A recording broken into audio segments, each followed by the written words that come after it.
Maya Chin stepped out of the black sedan, her small frame dwarfed by the imposing gates of Wellington Military Academy. The driver handed her a single duffel bag and drove away without a word, leaving her alone facing the most prestigious military school in the country. She adjusted her plain civilian clothes and walked through the entrance, her footsteps echoing against the stone courtyard. The academy buzzed with activity as returning cadets greeted each other with loud voices and firm handshakes. Maya kept her head down, following the signs toward the administration building. She had arrived 3 weeks into the semester, which already made her an outsider. Her quiet demeanor and slight build made her seem even more out of place among the confident, well-built students around her. Lost, sweetheart? A tall boy with perfectly styled hair and a cocky smile blocked her path. His uniform was pristine, with multiple medals pinned to his chest. I'm Derek Morrison, squad leader of Alpha Company. You look like you could use some guidance. Maya looked up at him briefly, then stepped around him without saying a word. Derek's friends laughed at the snub, but his face darkened with embarrassment. He wasn't used to being ignored, especially not by someone so small and seemingly insignificant. At the administration office, Maya received her room assignment and class schedule. Her roommate was Sarah Williams, a friendly girl from Texas who immediately tried to make conversation when Maya entered their shared dormitory room. You're so quiet, Sarah said, unpacking Maya's few belongings. Where are you from? What made you want to come to Wellington? This place is intense, you know. The hazing here is legendary. Maya simply nodded and arranged her books on the small desk by the window. She had learned long ago that speaking too much often led to unwanted attention.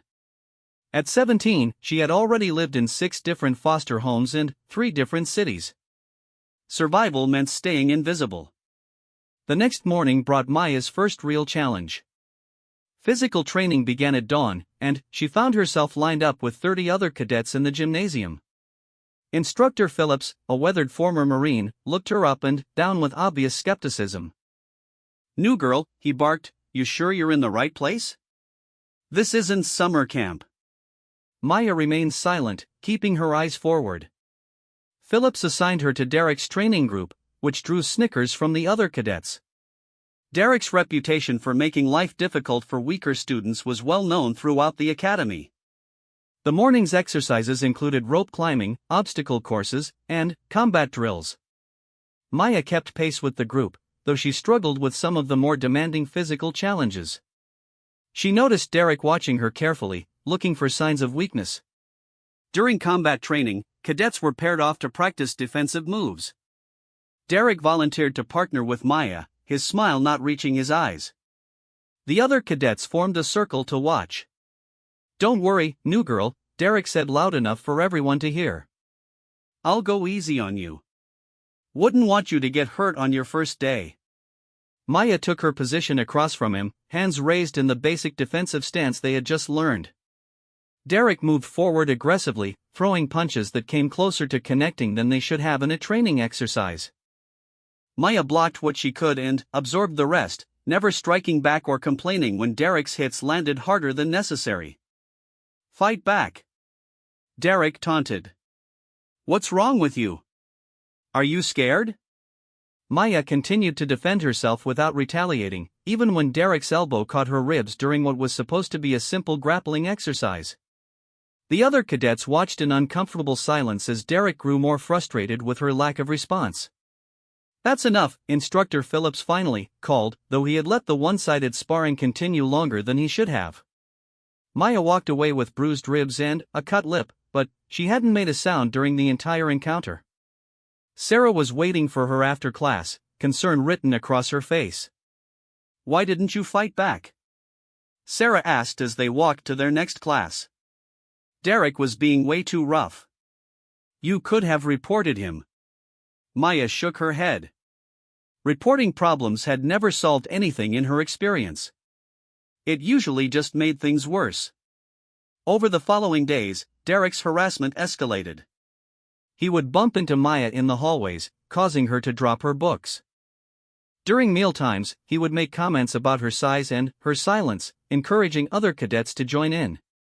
Maya's strategy remained the same: endure and stay quiet. The breaking point came during a weekend field exercise. The cadets were participating in a mock combat scenario in the woods surrounding the academy. Maya had been assigned to Derek's squad, despite her obvious reluctance. Deep in the forest, away from the instructor's watchful eyes, Derek decided to teach Maya what he called a real lesson. He ordered his squad to surround her during what was supposed to be a rest break. "You think you're special because you don't fight back?" Derek stepped closer, his voice low and threatening. "You think that makes you better than us? You're just weak, and weakness doesn't belong at Wellington." Maya remained perfectly still as Derek shoved her backward. She stumbled but didn't fall. When he shoved her again, harder this time, she simply regained her balance and stood waiting. "Hit me back!" Derek shouted, his face red with anger. "Do something! Stop being such a coward!" The other squad members looked uncomfortable now. What had started as typical military school hazing was turning into something uglier. When Derek raised his hand as if to strike her across the face, Maya finally spoke. "I wouldn't do that if I were you." Her voice was calm and steady, but there was something in her tone that made Derek pause.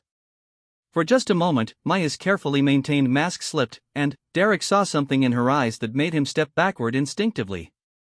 Before anyone could process what had just happened, the sound of approaching instructors crashed through the trees. The squad quickly scattered back to their assigned positions, and the moment passed without further incident. That evening in their dorm room, Sarah couldn't stop talking about what she had heard happened in the woods. Jessica said Derek looked really shaken up after the exercise. "What did you say to him? Everyone's talking about how he backed down from you." Maya was sitting at her desk, reading a textbook on military history. She didn't look up when she responded. "Sometimes the best defense is letting people think they know who you are." Sarah stared at her roommate with new curiosity. There was something about Maya that didn't add up. Her file said she was from a small town in Ohio, that she had average grades, and that she had received a scholarship for underprivileged students. But Maya spoke with the confidence of someone who had seen more of the world than any 17-year-old should have.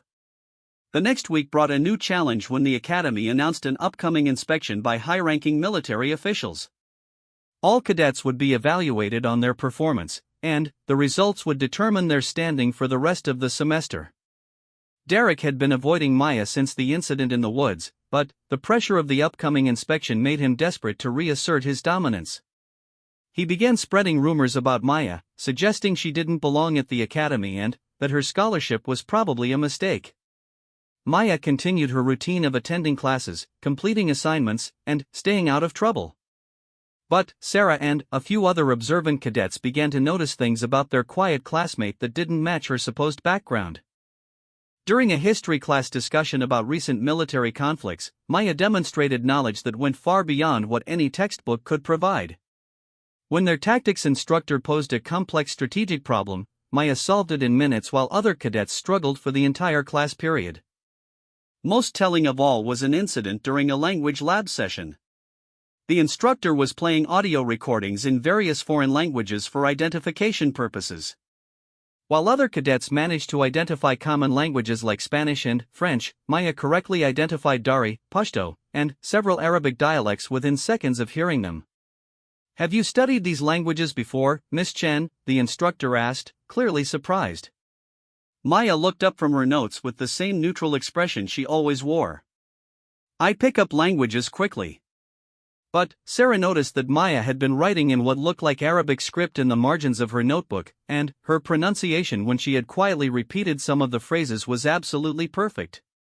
As the weeks passed, more small inconsistencies began to surface.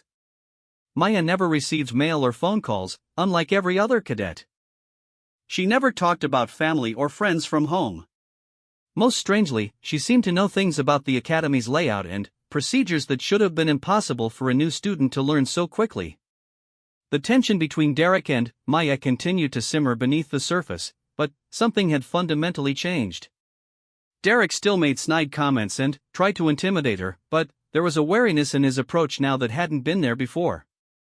Maya remained an enigma to everyone around her, quiet, competent, and completely unreadable.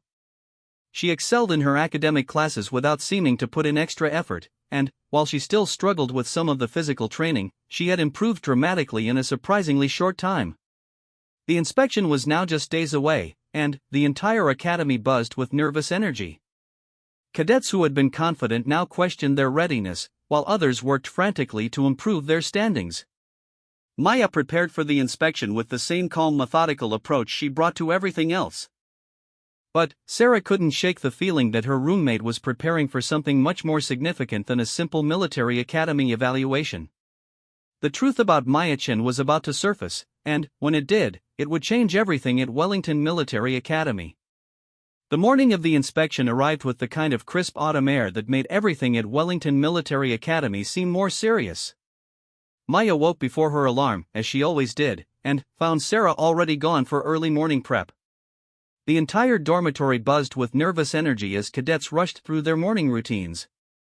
Maya dressed in her perfectly pressed uniform and made her way to the assembly hall. Every button gleamed, every crease was sharp, and her appearance was flawless despite having far fewer resources than her wealthy classmates. She had learned long ago that attention to detail could mean the difference between safety and danger. The inspection team consisted of 3 high-ranking military officials, but it was the 4th member that made Maya's blood run cold.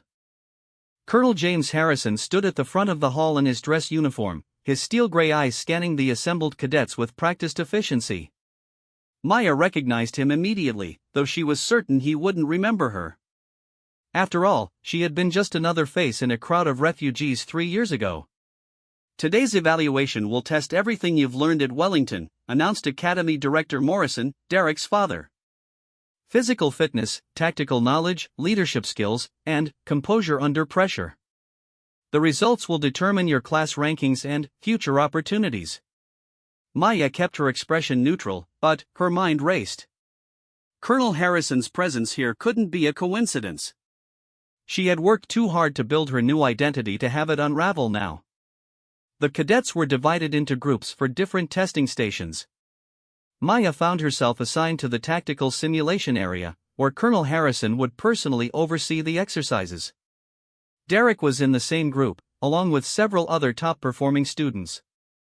The first test involved analyzing a complex battlefield scenario and developing a strategic response. Cadets were given 20 minutes to study maps, intelligence reports, and troop movements before presenting their solutions to the evaluation panel. Maya stared at the materials spread before her, but her attention was divided. From the corner of her eye, she watched Colonel Harrison move between the testing stations. His presence brought back memories she had spent 3 years trying to forget: the sound of helicopters in the night, the smell of smoke and fear, the faces of people who had trusted her father to keep them safe. "Time," called the proctor. One by one, cadets presented their tactical plans. Most were competent but predictable, following textbook approaches they had memorized in class. Derek's presentation was polished and confident, earning approving nods from the panel. When Maya's turn came, she stood and walked to the front with her usual quiet composure. But, instead of presenting a standard military solution, she began describing a scenario that made the evaluators sit up and take notice. The conventional approach would be to establish a secure perimeter and advance with overwhelming force, Maya began, her voice clear and steady. However, this terrain and the positioning of civilian populations suggest that the enemy is deliberately trying to draw us into urban combat where their knowledge of local conditions gives them an advantage. She moved to the map and began pointing out details that other cadets had missed: hidden approach routes, vulnerable supply lines, and crucial intelligence about local tribal loyalties that could shift the entire dynamic of the conflict. "Instead, I would recommend establishing contact with local leaders here and here," she continued, marking specific locations. "These tribes have historical grievances against the enemy faction, but they've remained neutral because they don't trust outside military forces. However, if we approach them correctly and demonstrate respect for their customs, we could gain invaluable local intelligence and support." The room fell silent as Maya finished her presentation. Her analysis had gone far beyond anything typically expected from a cadet, incorporating cultural, political, and psychological factors that even experienced officers sometimes overlooked. Colonel Harrison leaned forward, his eyes fixed intently on Maya's face. "That's a sophisticated understanding of asymmetric warfare, Cadet Chen. Where did you acquire such detailed knowledge of tribal politics in that region?" Maya met his gaze steadily. "I read extensively about military history and current conflicts, sir. I find the human elements of warfare as important as the tactical ones." It wasn't technically a lie, but Maya could see in Harrison's eyes that he wasn't satisfied with her answer. He continued to study her face as if trying to place her in his memory. The physical fitness tests came next, held in the academy's gymnasium and outdoor training areas. Maya had improved significantly since her arrival, but she still wasn't among the top performers. She completed each exercise competently but without the natural athleticism of cadets who had been training their entire lives. During the combat skills demonstration, cadets were required to spar with partners while the evaluation panel observed their technique and composure. Maya was paired with Derek, who still harbored resentment from their earlier encounters. "Try not to embarrass yourself too badly, Chen," Derek whispered as they took their positions. "The evaluators are watching." Maya said nothing, falling into a defensive stance as the match began. Derek came at her aggressively, using his size and strength advantage to press the attack. Maya defended herself skillfully, blocking and deflecting his strikes while looking for openings to counter. But Derek was determined to prove his superiority in front of the evaluation panel. He began increasing the intensity of his attacks beyond what was appropriate for a demonstration match. When Maya blocked a particularly vicious combination, Derek followed up with an elbow strike that would have connected with her temple if she hadn't ducked at the last second. The miss threw Derek off balance, and, for a split second, he was completely vulnerable. Maya could have ended the match immediately with any number of techniques that her training had burned into muscle memory. Instead, she stepped back and reset her defensive position, allowing Derek to recover. Colonel Harrison's eyes narrowed as he watched the exchange. There was something familiar about the way Maya moved, a fluidity and precision that spoke of training far more advanced than anything taught at Wellington Academy. After the demonstrations, the evaluation panel retired to review their notes while the cadets waited anxiously for results. Maya stood apart from the others, her mind focused on planning her next move. If Colonel Harrison suspected who she really was, she would need to disappear before he could investigate further. "Chen," came a voice behind her. She turned to find Colonel Harrison approaching, flanked by 2 security personnel. "I need to speak with you privately." Maya's heart pounded, but her expression remained calm. She followed Harrison to a small conference room where he gestured for her to sit across from him at a polished wooden table.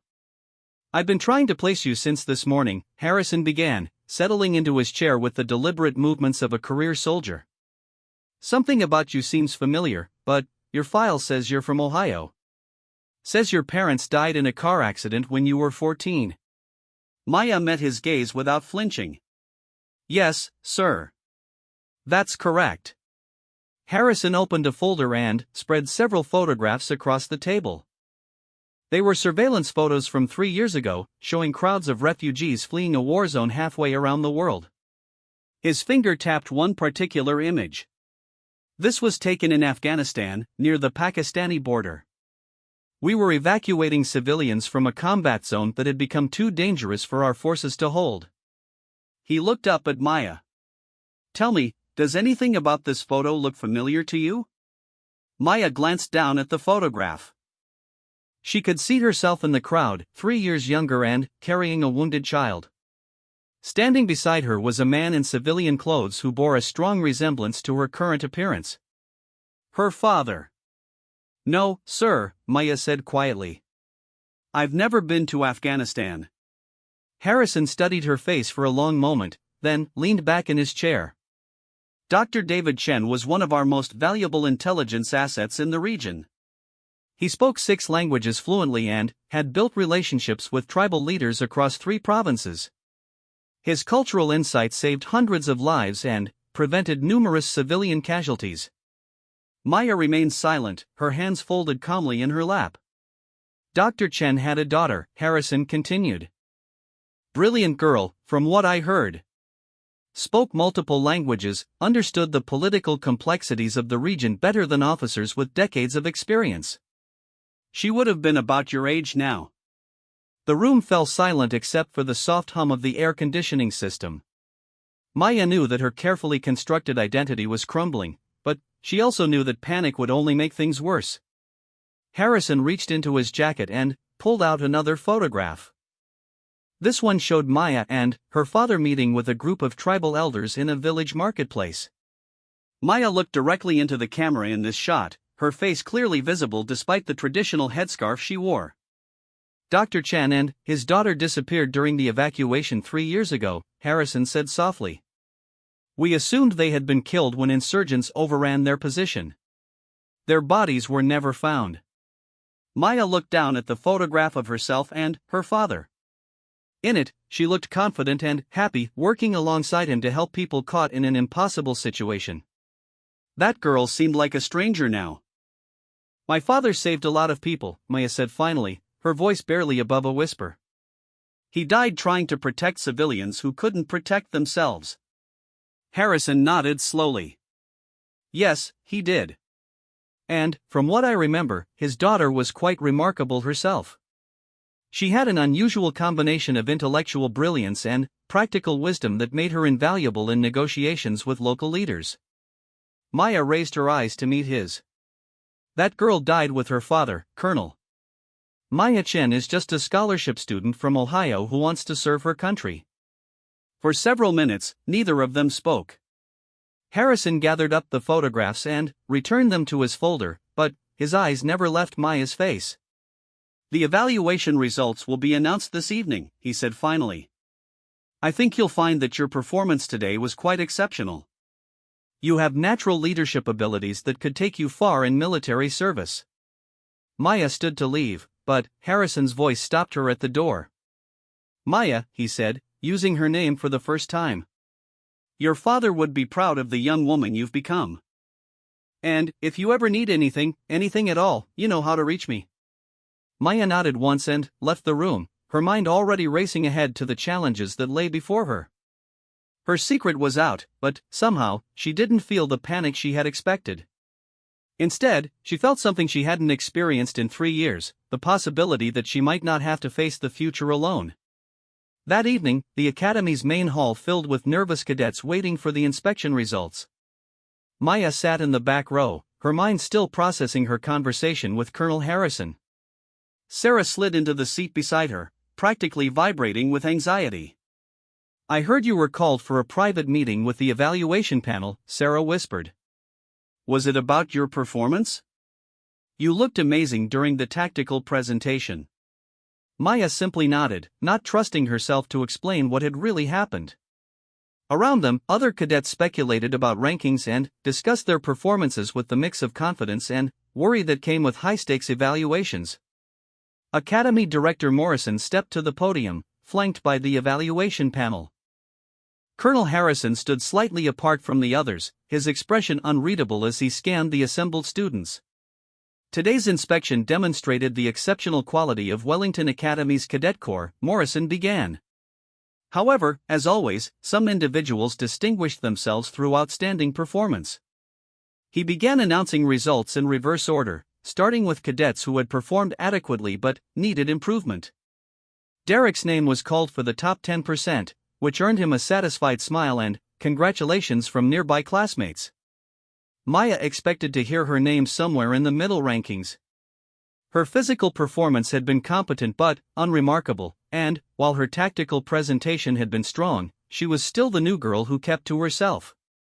The top 5% of cadets demonstrated exceptional leadership potential and will be recommended for advanced placement in next semester's officer training program, Morrison continued. Maya's name wasn't called for the top 5% either. She felt a strange mix of relief and disappointment. Perhaps it was better to remain unremarkable after all. However, Morrison said, pausing dramatically, one cadet's performance today was so exceptional that the evaluation panel has unanimously recommended immediate advancement to senior-level tactical training. The hall fell silent. Such advancement was virtually unprecedented for a new student, especially one who had been at the academy for less than a month. "Cadet Maya-chan, please step forward."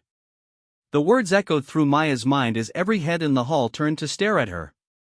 Sarah's mouth dropped open in shock. Derek's confident expression crumbled into disbelief and anger.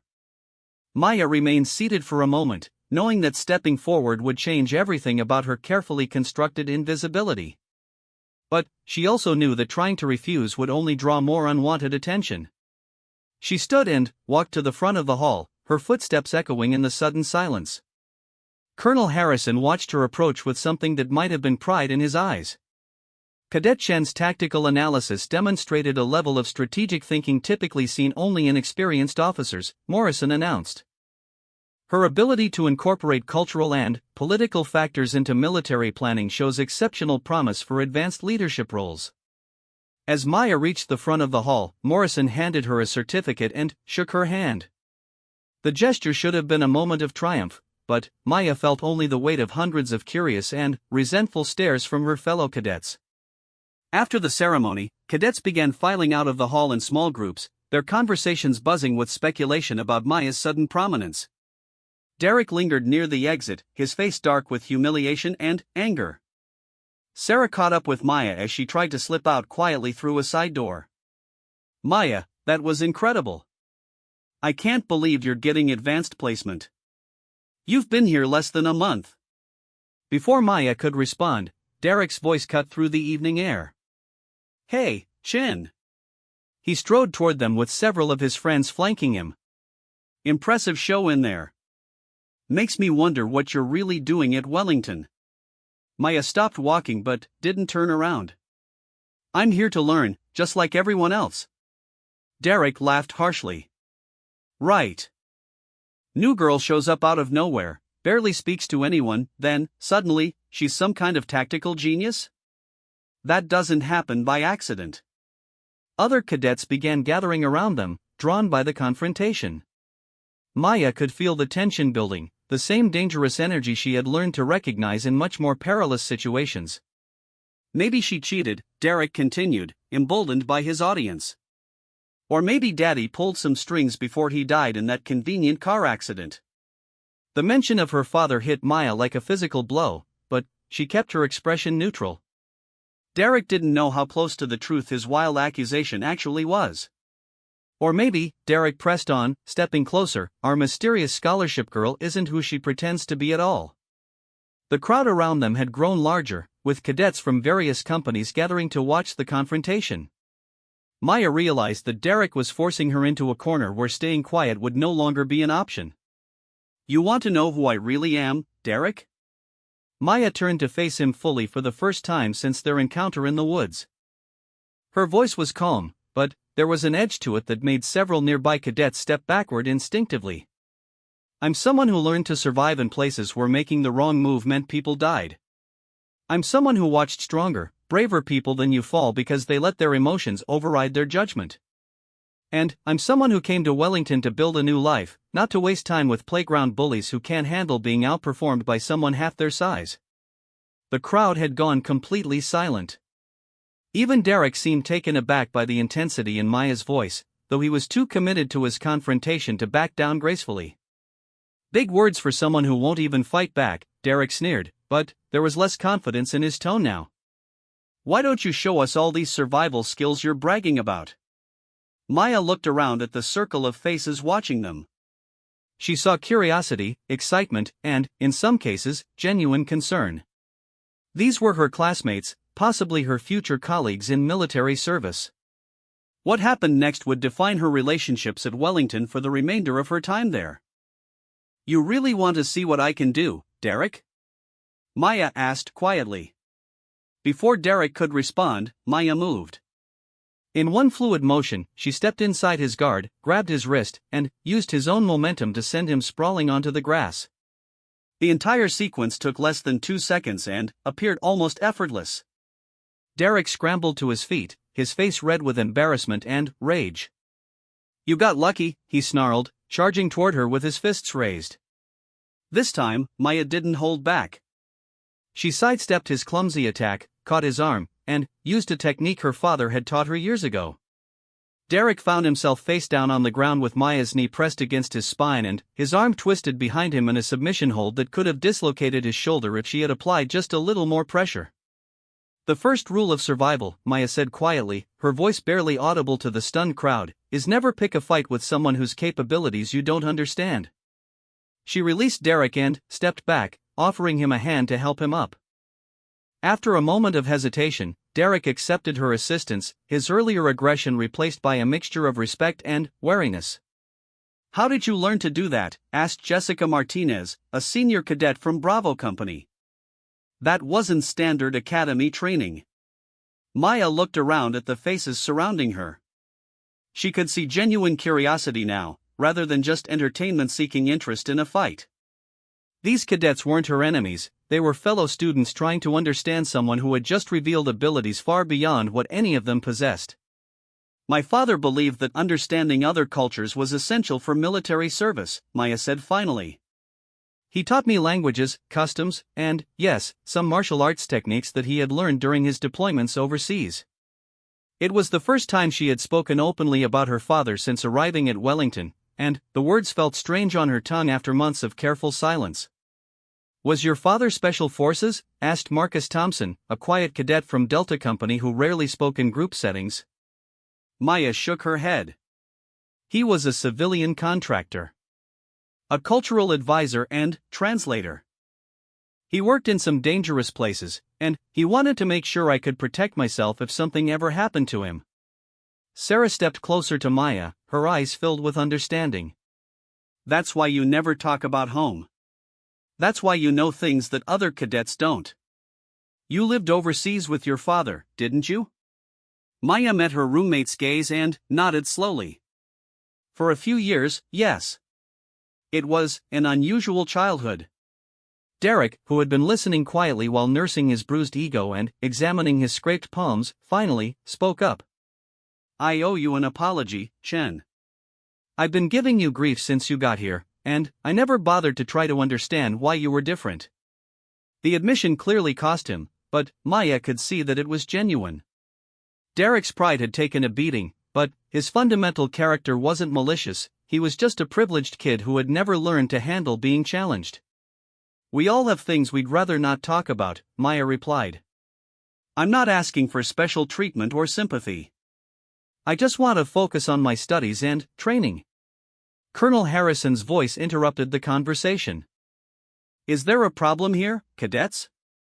The group turned to find him approaching with two academy security officers.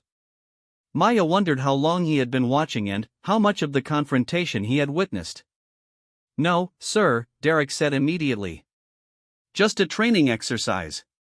Cadet Chen was showing us some techniques." Harrison's eyes moved between Derek's disheveled appearance and Maya's composed stance. His expression suggested that he wasn't entirely convinced by Derek's explanation, but he nodded anyway. "Cadet Chen, I need to speak with you privately. The rest of you should return to your dormitories. Lights out is in 30 minutes. As the crowd dispersed, Maya found herself walking alongside Harrison toward the academy's administrative building. The evening air was cool and crisp, with the first hints of winter approaching. "Impressive demonstration," Harrison said casually. "Your father taught you well." Maya glanced at him sideways. "You were watching." "I was. I wanted to see how you would handle the pressure when your cover story started falling apart." Harrison paused beside a bench overlooking the academy's main courtyard. "You have a choice to make, Maya." She waited for him to continue, knowing that whatever he was about to say would determine the direction of her future. "You can continue pretending to be an ordinary scholarship student from Ohio. Keep your head down, complete your education, and hopefully build the normal life you've been trying to create." Harrison's tone was neutral, neither encouraging nor discouraging. "Or you can acknowledge who you really are and what you're capable of becoming." "What's the second option?" Maya asked. Harrison smiled for the first time since she had known him. The second option is that you work with me. Your language skills, cultural knowledge, and analytical abilities are exactly what military intelligence needs. You could help save lives, just like your father did. Maya stared out at the academy grounds, where cadets were making their way back to dormitories for evening study time. 3 weeks ago, she had wanted nothing more than to disappear into anonymity. Now she was being offered a chance to honor her father's memory by continuing the work that had cost him his life.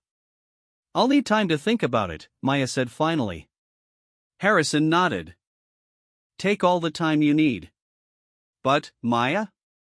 He stood to leave. Don't let fear keep you from becoming who you're meant to be. Your father wouldn't want that for you. As Maya walked back to her dormitory, she found Sarah waiting for her in their room with 2 cups of hot chocolate and a determined expression. Okay, Sarah said, handing Maya one of the cups. I've been patient long enough. It's time for you to tell me the whole story. Maya sat on her bed and wrapped her hands around the warm mug. For the first time in 3 years, she was ready to talk about who she really was and where she had come from. The new girl who wouldn't fight back was gone forever, replaced by someone who was finally ready to face her future head-on.